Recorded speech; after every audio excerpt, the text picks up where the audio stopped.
Hello Stenographers, today in this video I am going to give you dictation of Kailash Chandra Volume 1, transcription number 14 with the speed of 100 words per minute, so be ready for it. 5 seconds. Start. Sir, now I would like to say something about tea. This time there is taxation on common tea, the tea that we are consuming here, so that there can be more earnings through export. But if we examine this tea industry, we will find that we are not getting good results either by the efforts of the tea board or by the efforts of government. 1/4 of the production of the whole country is represented by tea, but that much of attention is not given by the government to this industry. They think that it is already getting foreign earning and so it should continue to get it. But efforts should be made not only to develop this industry but also to improve the industry through research and other things. As you know, in some parts the foreign companies which are working here are neglecting this industry. There are only after the profits.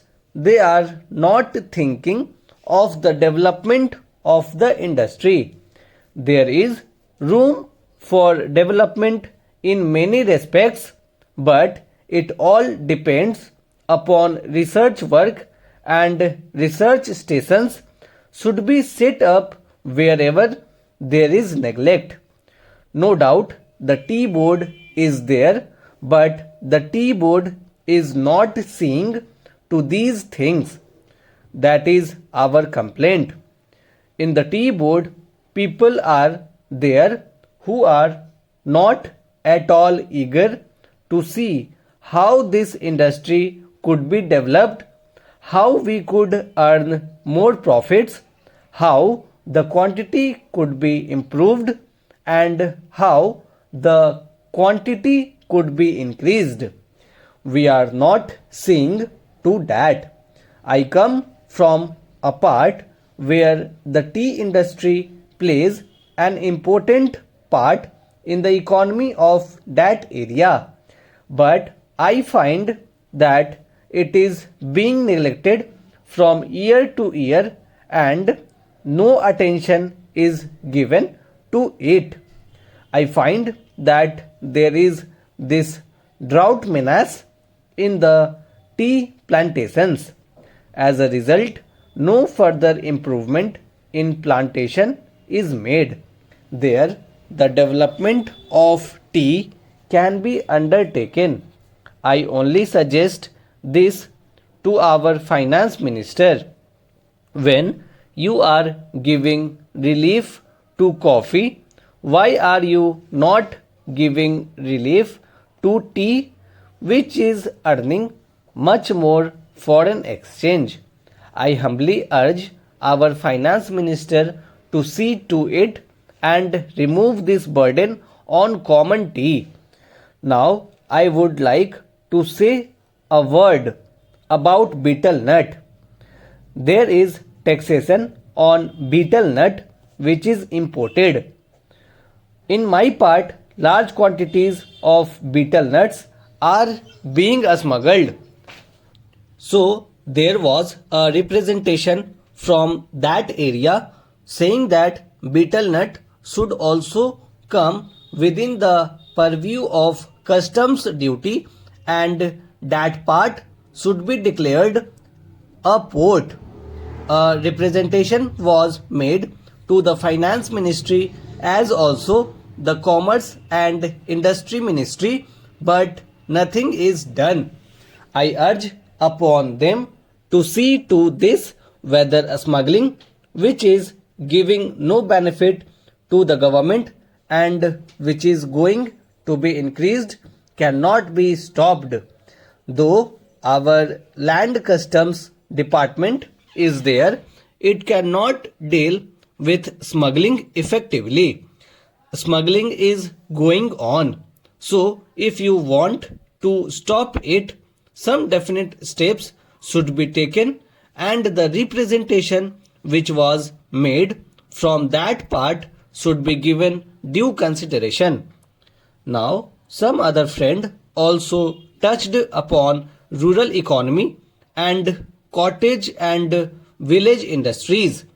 One thing we must do, that is, we must remove the disparity between the town and the village. If we are to remove it, what should be done? We should develop small industries, village industries and cottage industries. How can they be developed? For that, power should be there. Now, my honorable friend was saying that out of 6 lakhs of villages, only 19,000 villages have been electrified. This is meagre. If village electrification is not given due consideration, we cannot make progress.